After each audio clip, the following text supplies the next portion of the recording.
2:10 in the morning, the Persian Gulf. An American EA-18G Growler banked hard over the dark waters of the Strait of Hormuz. Lieutenant Commander Miller felt the weight of the aircraft as he leveled the wings. This was not a routine electronic surveillance flight. Every sensor on his display showed a total blackout of the Iranian coast. The suppression was too perfect. It was absolute. And in the world of electronic warfare, absolute silence is the loudest warning possible. The air was thick and humid at 15,000 feet. Below the canopy, the Persian Gulf was a vast sheet of obsidian. To the east, the jagged coastline of Iran sat in total darkness. Miller checked his fuel state, 3.4. He looked at the green glow of his cockpit instruments. The Growler was the lead ship of a strike package. Behind him, 4 F-35 Lightning fighters and 6 F-18 Super Hornets waited for his signal. Their mission was simple. They were to test the reaction times of the Iranian Integrated Air Defense System. The electronic warfare officer, Lieutenant Reed, sat in the seat behind Miller. He was buried in a sea of digital data. His hands moved quickly over the touchscreens. Reed spoke into the intercom.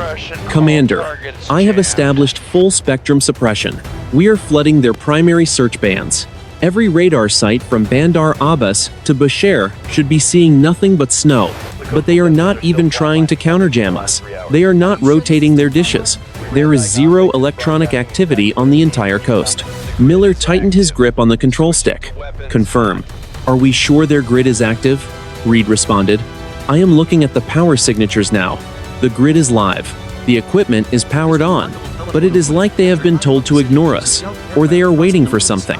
The EA-18G Growler was a flying laboratory of electronic chaos. Its pods were designed to tear apart the digital fabric of an enemy defense network. It could spoof targets, it could blind eyes, it could whisper lies into the ears of every commander on the ground. For the last 10 minutes, Reed had been executing a perfect digital execution. He had systematically dismantled the Iranian awareness of the sky. On paper, the American strike package was invisible. 30 miles to the south, the Combat Information Center of the USS Abraham Lincoln watched the same void. The radar operators on the carrier saw the Growler and the strike package as clear icons on their screens. But the Iranian emitters remained cold. Miller adjusted his visor. He felt a bead of sweat roll down his neck. The silence was beginning to feel heavy. In his 20 years of flying, he had never seen a defense network simply give up. Usually, there was a dance. A radar would flick on. The Growler would jam it. The radar would shift frequency. The Growler would follow. It was a game of cat and mouse at the speed of light. Tonight, the mouse was not moving. Miller keyed his radio. Raven 161 to Guardian. "We are approaching the 5-mile limit. Suppression is total." Still no response from the coast. Requesting instructions. The controller on the carrier responded after a short pause. "Raven 161, this is Guardian. Continue on current heading. Do not cross the line. Maintain suppression. We want to see how long they stay dark." "Copy." "Raven is continuing," Miller said. He looked out the side of the canopy. The wingtips of the Growler were barely visible in the moonless night. He knew the F-35 pilots were out there in the dark. They were relying on him to keep the Iranian missiles blind. If the suppression failed, the sky would turn into a killing zone in seconds. Reed spoke again. "Commander, I am seeing a spike. Minimal. Extremely low frequency. It is not coming from the shore. It is coming from beneath us." Miller checked his own displays. "What kind of spike?" Reed sounded confused. "I cannot classify it. It is not a radar signature. It is a synchronization pulse. It is like a heartbeat, one every 5 seconds. It is perfectly timed." Miller watched the clock on his dashboard. 2:22 in the morning. The pulse hit again. The digital displays in the cockpit flickered for a fraction of a second. It was so fast Miller almost missed it. Reed hissed through the intercom. "Did you see that? My screens just lagged. That should not be possible. These systems are hardened against any interference we can throw at them." "I saw it," Miller said. "Guardian, Raven, we are experiencing technical anomalies, minor screen lag, suggesting we reset the jamming cycle." The radio remained silent. Miller frowned. He checked his communication panel. The encryption lights were green. Guardian, Raven 161. How copy? Miller said. Still nothing. The silence of the coast had moved into his own cockpit. He looked at his navigation display. The icons for the other aircraft in the package were frozen. The F-35 fighters were not moving. The carrier was not moving. The world had turned into a still photograph. The morning was still quiet. It would not stay that way. 2:15 in the morning. The Bandar Abbas Air Defense Command Center. Captain Rezai stood behind a row of glowing green monitors.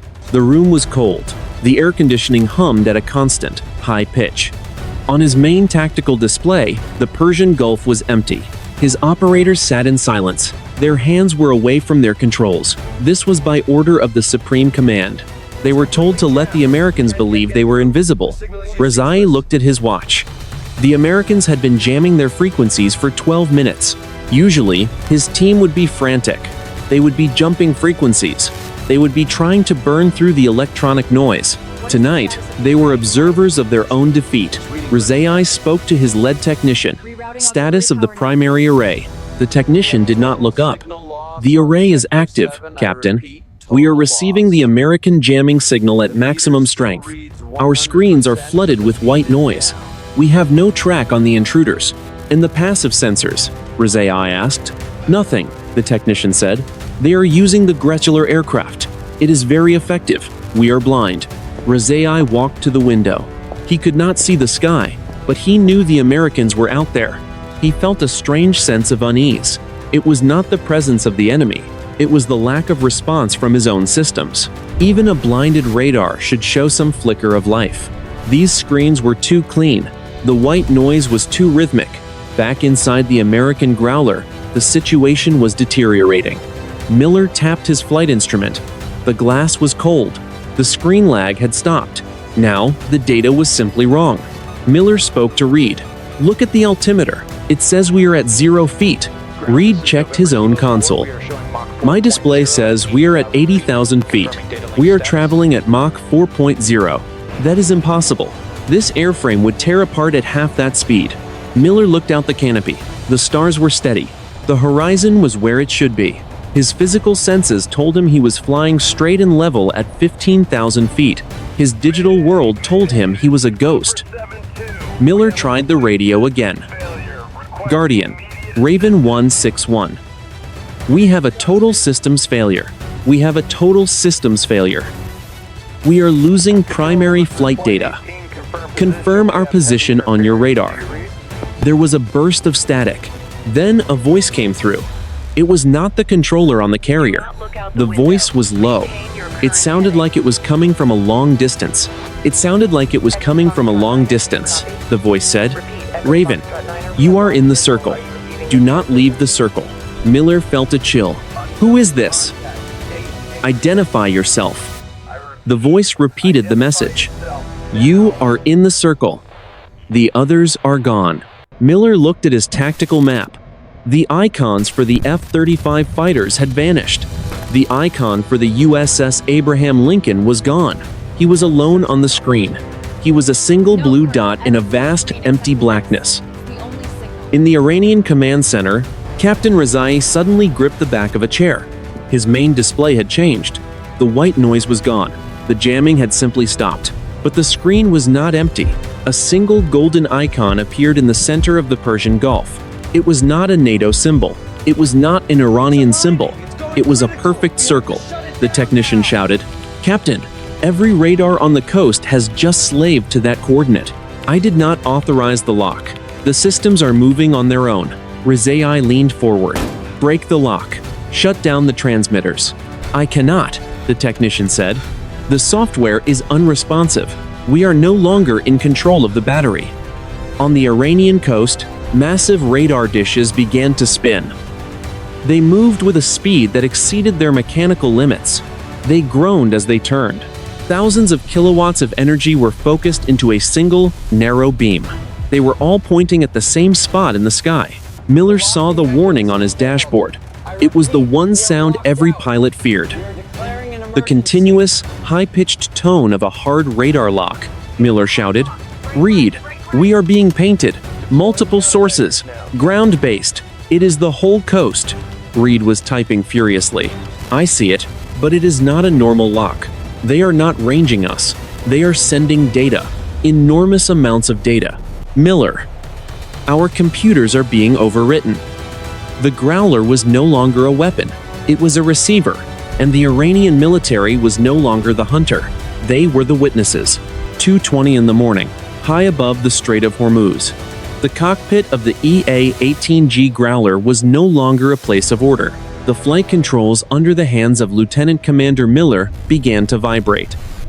It was a rhythmic, violent shaking. The fly-by-wire system was receiving conflicting instructions. The aircraft wanted to climb. Miller wanted to level out. He wrestled with the stick. Reed. Kill the power to the jamming pods, Miller shouted. We are feeding them a signal to track. Reed's voice was strained. I have already tried. The pods are locked out. They are drawing maximum power from the engines. We are glowing like a second sun on their infrared sensors. Reed was right. On the Iranian side, every heat-seeking sensor from the coast to the interior was being flooded by the thermal output of the Growler. The aircraft was emitting more energy than 10 fighters combined. It was no longer hiding. It was an accidental beacon. Inside the Bandar Abbas command center, the panic was visible. Captain Rezai watched as more icons appeared on his screen. These were not the mysterious circles. These were the standard NATO symbols for the F-35 and the Super Hornet. The massive energy blast from the Growler was acting like a giant flashlight. It was reflecting off the stealth coating of the American fighters. Rezai's technician was shouting, "Now, Captain, the S-300 batteries have gone to autonomous mode. They are slaving their missiles to the stealth targets. We have lost the safety interlocks." Rezai lunged for the manual kill switch on the wall. He grabbed the heavy red handle and pulled. Nothing happened. The electricity continued to flow through the consoles. The lights did not even flicker. The power grid is bypassing the command center, the technician said. His face was pale in the green light. Someone, or something, is using our batteries to start a war. Rezai looked back at the screen. The American strike package was moving into an attack formation. To the Americans, the sudden activation of the Iranian missiles was a clear act of aggression. To the Iranians, the American aircraft were preparing to fire. Both sides were being pushed toward a collision by systems they no longer controlled. 40 miles away, the USS Abraham Lincoln detected the launch of the Iranian radar arrays. The Combat Information Center erupted. Radar lock on Raven 161. An operator called out. Radar lock on all units in the package. Multiple S-300 sites are active. They are in fire control mode. The admiral in the center did not hesitate. Status of the rules of engagement. Have they fired? Negative, Admiral. But they have the doors open. If they fire, we lose the whole package. The admiral's jaw tightened. Move the carrier strike group to battle stations. Ready the interceptors. Tell Miller he is cleared to engage any site that illuminates him with a targeting laser. In the sky, Miller saw his threat display turn blood red.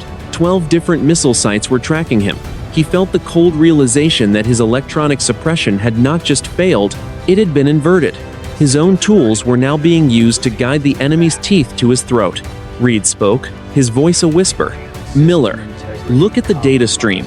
It is not Iranian. The code. It is written in a base 16 format that our computers cannot even process. It is not their missiles talking to us. It is something else using their missiles as a carrier wave. Miller did not care about the code. He cared about the 12 missiles pointed at his heart. He flipped the cover on the master arm switch. The red light glowed. The air was no longer empty. It was alive with a current that neither side understood. 2:24 in the morning. The air around the strike package was suddenly saturated with electromagnetic energy. Inside the cockpit of the leading F-35, Lieutenant Commander Sanchez saw his tactical display turn into a nightmare of overlapping circles. He was no longer a ghost in the machine. He was a target. Sanchez keyed his radio. Guardian. This is Saber 1-1. I have a hard lock. I am being painted by a high-frequency tracking radar. It is coming from the mainland. On the USS Abraham Lincoln, the Combat Information Center was at its breaking point. The admiral looked at the screen. The stealth icons of the Lightning fighters were flickering. They were being illuminated by a source so powerful it was burning through their radar-absorbent coatings. The tactical officer shouted, "Admiral, it is not just the S-300 sites. We are seeing locks from civilian frequencies, navigation beacons, cell towers, even weather radars. Something is coordinating every piece of electronic equipment on the Iranian coast into a single, massive tracking network." "Identification on the source," the admiral demanded. "Unknown, sir. It is not a military protocol. The data packets are hitting our ships with a density we have not recorded before." 2:25 in the morning. At Bandar Abbas, Captain Rezai stood frozen as his technicians lost all control. The room was filled with the sound of cooling fans spinning at their physical limits. Every screen in the command center had turned a brilliant, blinding white. The lead technician turned around. His eyes were wide with fear. "Captain, the signal is not just coming from our batteries. It is coming from the American aircraft. They are talking to us. Our systems are answering. It is an automated handshake." Rezai grabbed the technician's shoulder. "A handshake between their fighters and our missiles." "Yes," the technician said.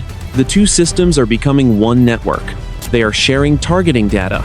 They are sharing fuel states. They are sharing coordinates. It is like they are merging into a single organism." Rezai looked at the tactical map. The American planes and the Iranian batteries were no longer separate. They were connected by a web of pulsing golden lines. 2:26 in the morning. Miller wrestled with the controls of the Growler. The aircraft was fighting him. The digital flight control system was banking the plane toward the Iranian coast. "Reed, I cannot hold it," Miller shouted. Reed was leaning forward, his face inches from his display. "Miller, look at the jamming pods. They are not jamming anymore. They are transmitting a broadcast. It is a repeating sequence in English. It is on every civilian and military frequency in the Gulf." Miller switched his radio to the guard channel. He heard a voice. It was his own voice, but it was not him speaking. It was a digital reconstruction of his tone. The voice on the radio said, "All units, prepare for synchronized engagement. Target is the center. Target is the void." Miller felt a surge of adrenaline. "I did not say that, Reed. I am not keyed to the radio. It is the aircraft, Miller," Reed said. 2:27 in the morning. On the Iranian coast, the missile canisters of the S-300 batteries began to tilt upward. The hydraulic pumps hissed as the heavy tubes locked into a vertical position. The ignition sequences began. In the Lincoln CIC, the warning alarms reached a deafening crescendo. "Launch detected," the operator screamed. "Multiple launches. Bushehr, Bandar Abbas. Sir, they are coming for the package." The admiral did not hesitate. "Engage. All units. Defend yourselves."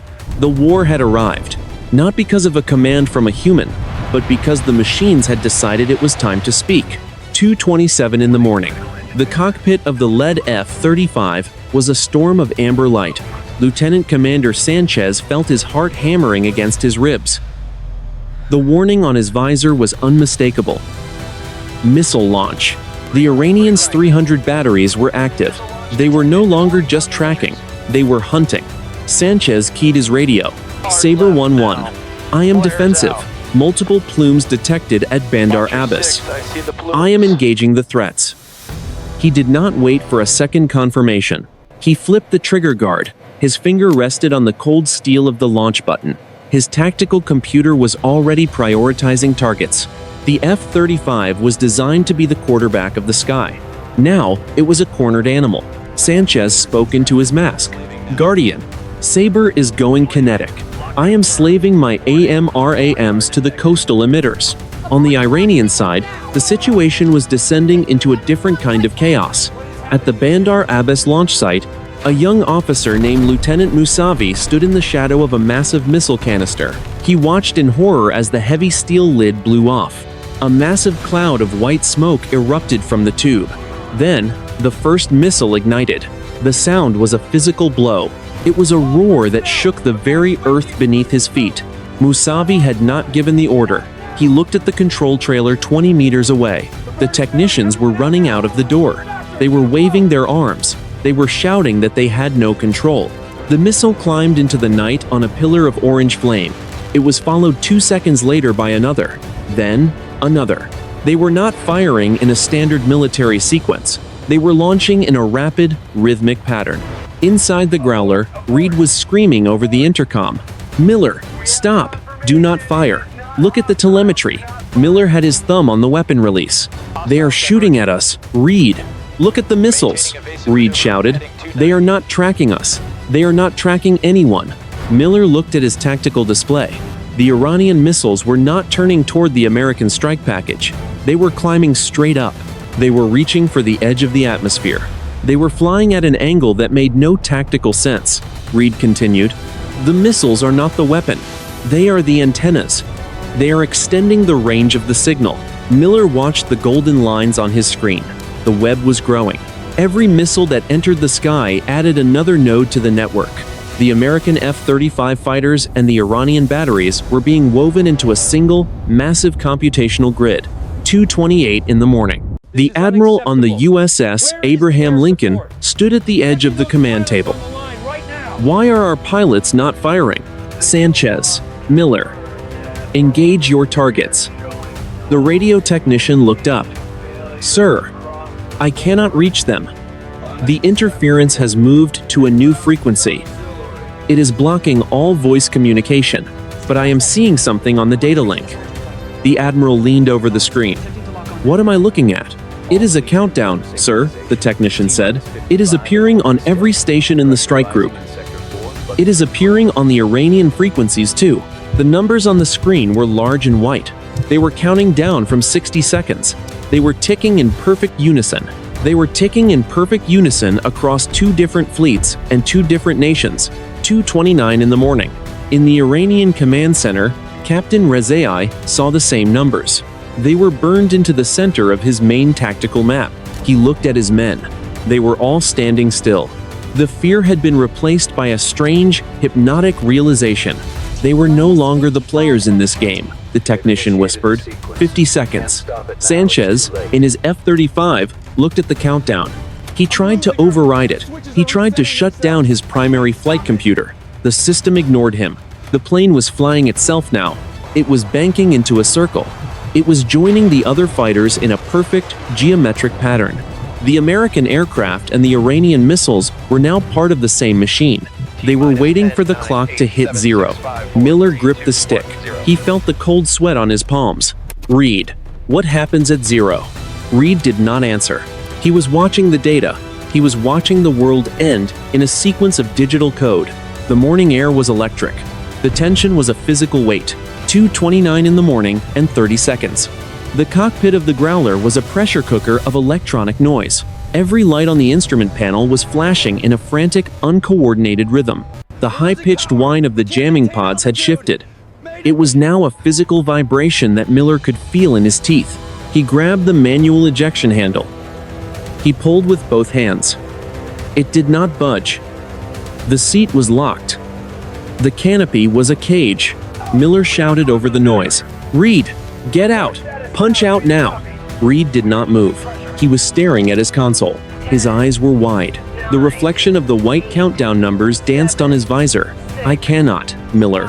The system has inhibited all mechanical overrides. We are part of the circuit now." 2:29 in the morning and 45 seconds. The Iranian S-300 missiles reached 65,000 feet.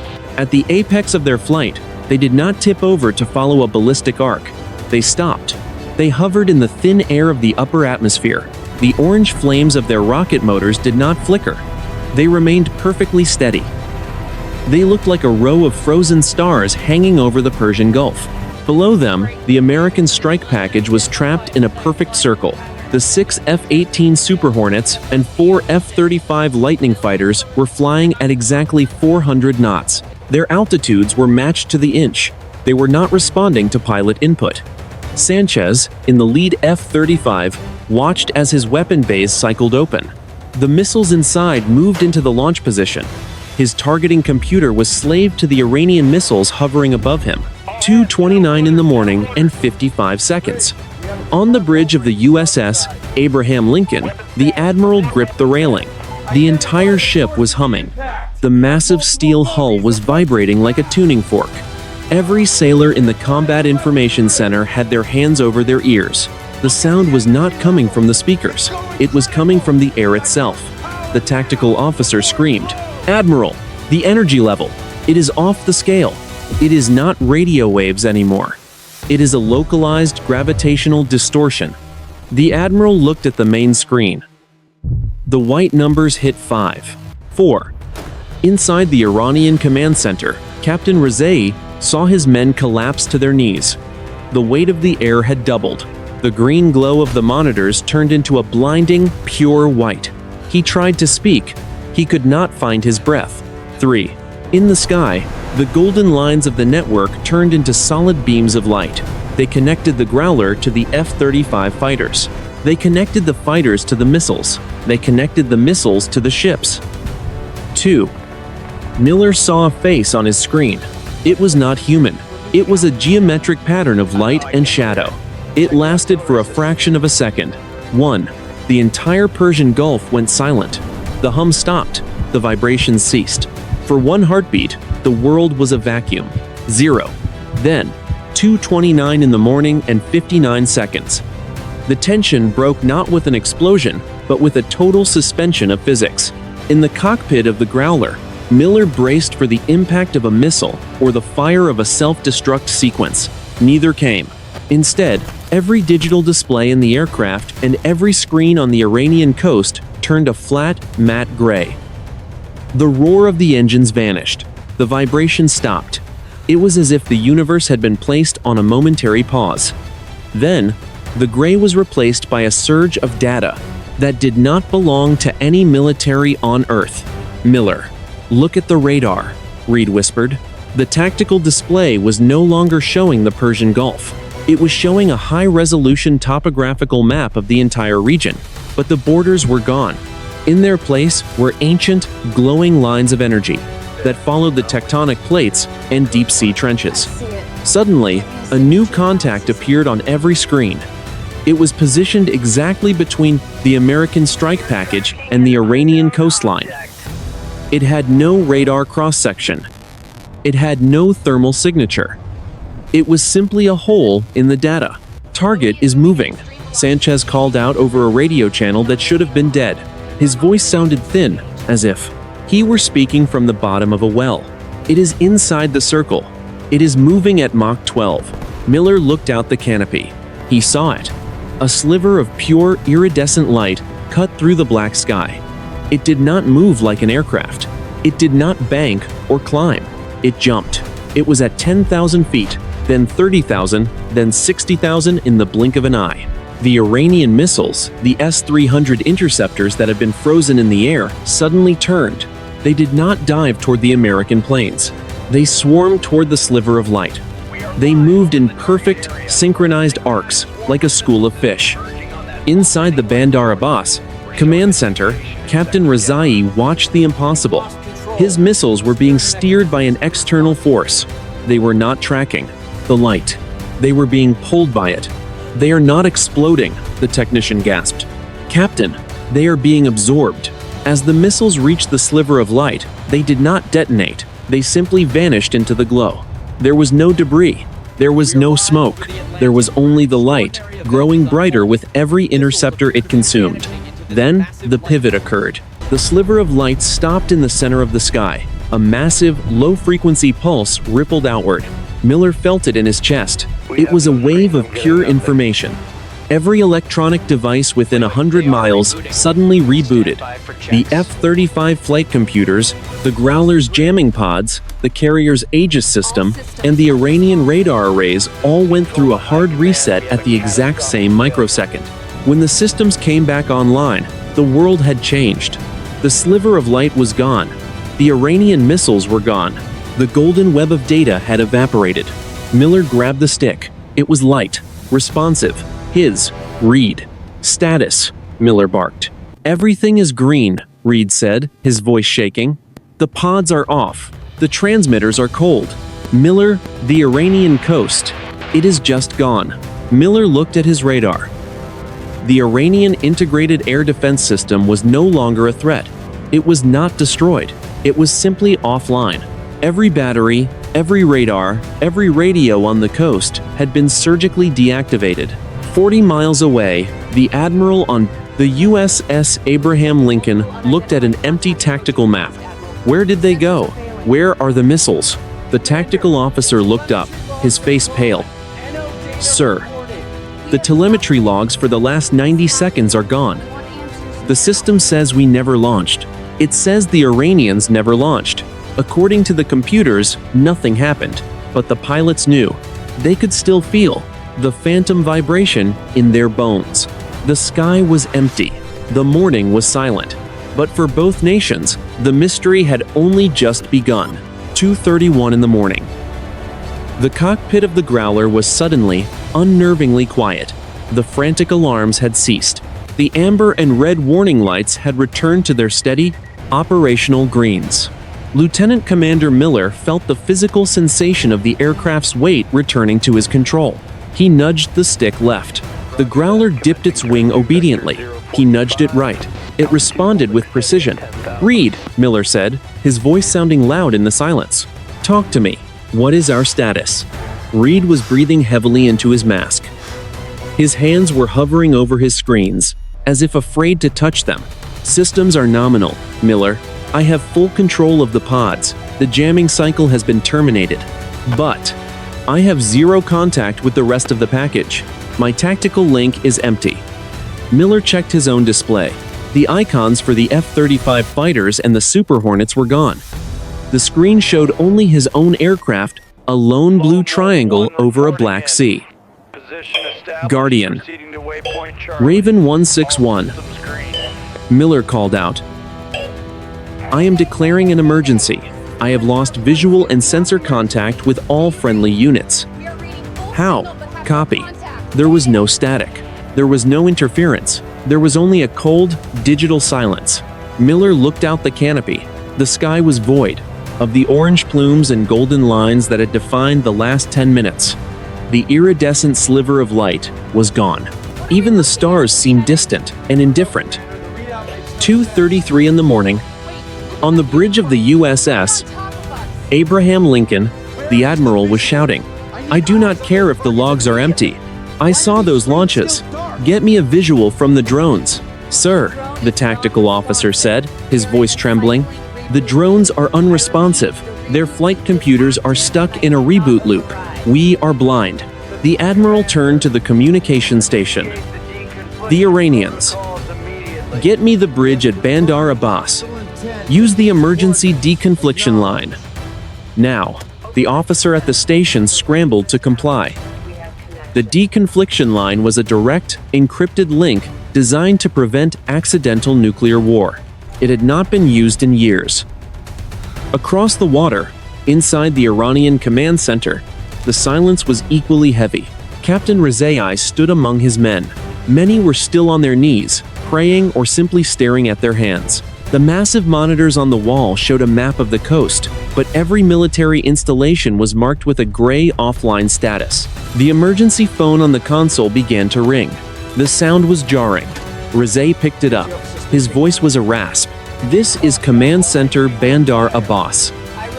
This is the United States Carrier Strike Group." A voice responded in English. "Identify the status of your batteries. We have lost contact with our aircraft." Rezai looked at his technician. The man shook his head. "The batteries are dead, Admiral.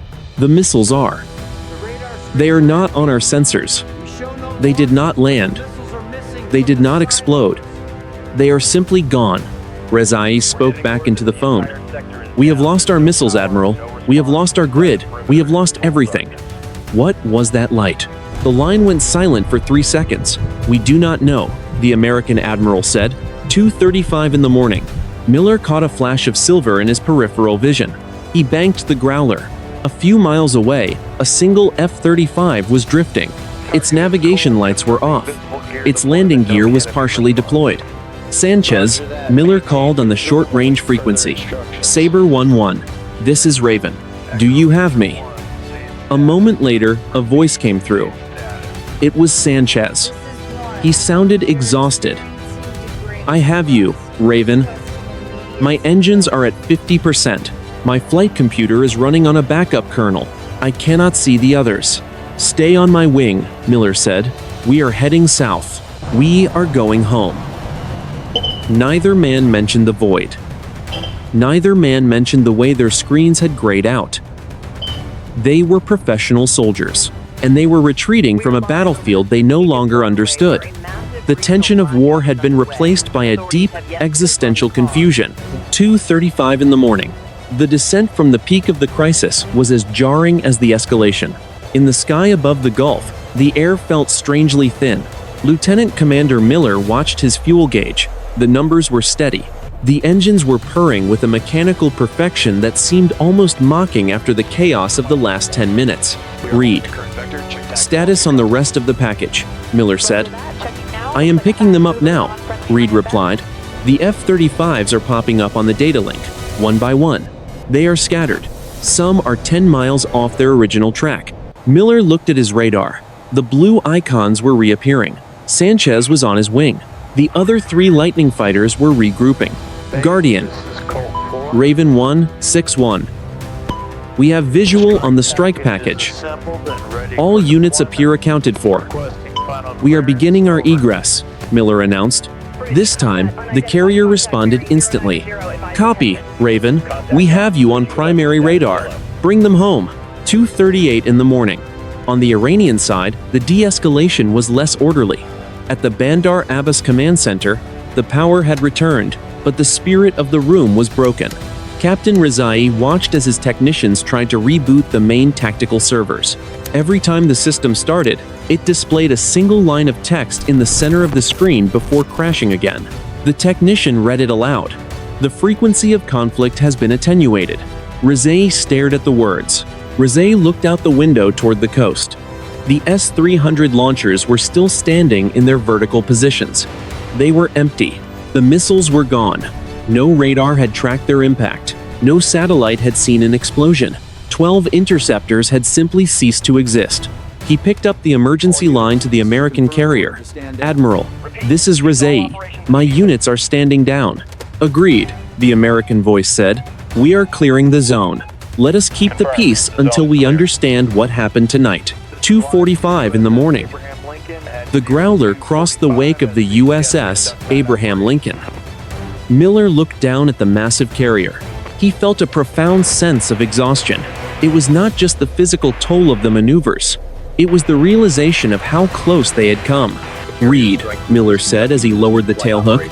Did you save the sensor logs? I tried, Reed said, but, Miller, the hard drives in the pods are blank. Not erased. Blank. Like they were never formatted.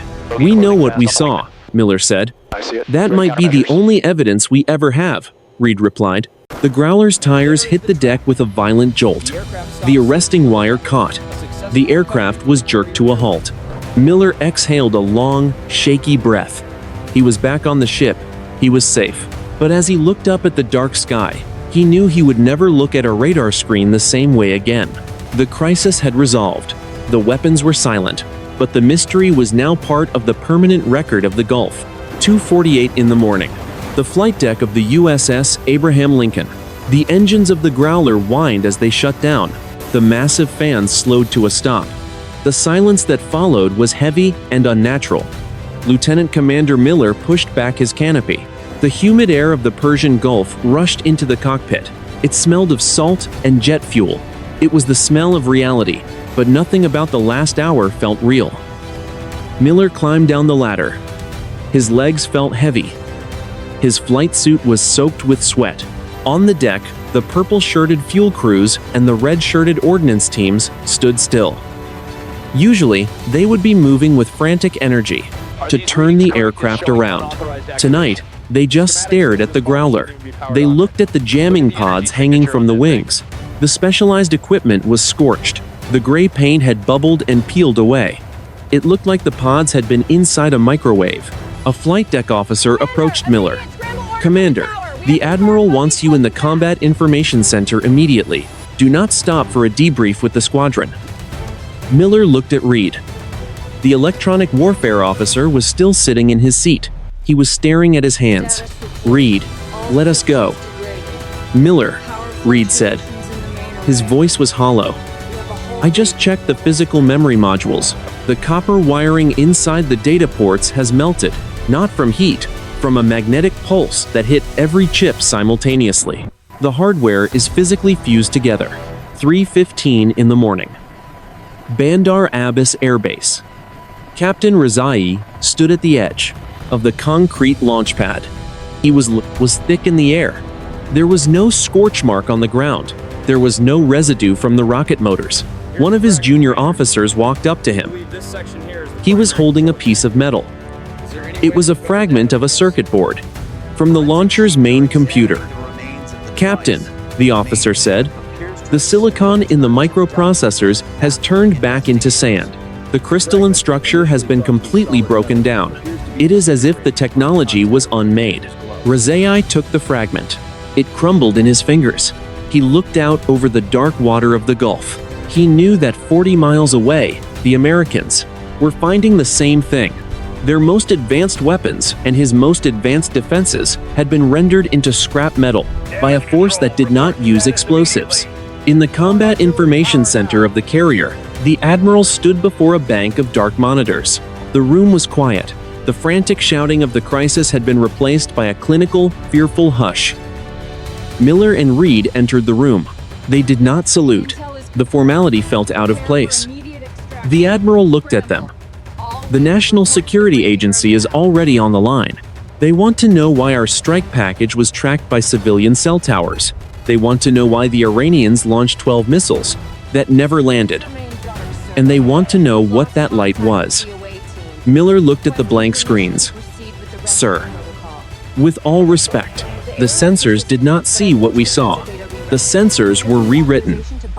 If you want to know what happened, you have to talk to the pilots. The machines are lying to you." The Admiral leaned over the table. "The machines are all we have, Miller. If we cannot trust the data, we cannot fight a war." "Maybe that was the point," Reed said quietly. The Admiral did not respond. He looked at the clock. The sun would be up in a few hours. The world would wake up to a story about a technical glitch in the Persian Gulf, a routine patrol that experienced minor interference. But in the corridors of power in Washington and Tehran, the truth was already spreading. The most advanced military technology on the planet had been flicked off like a light switch. The crisis was over. The immediate threat of war had vanished, but the security of the modern world had died in that circle.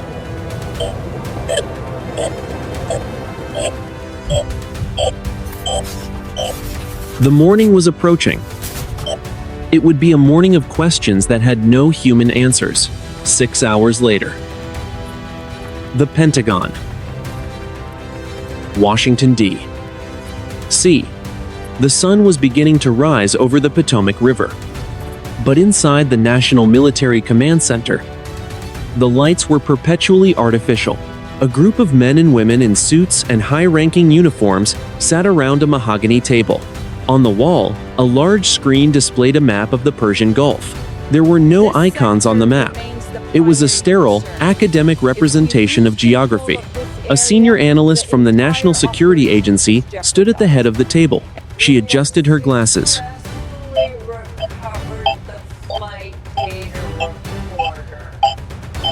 "The preliminary report is inconsistent with any known state actor capability.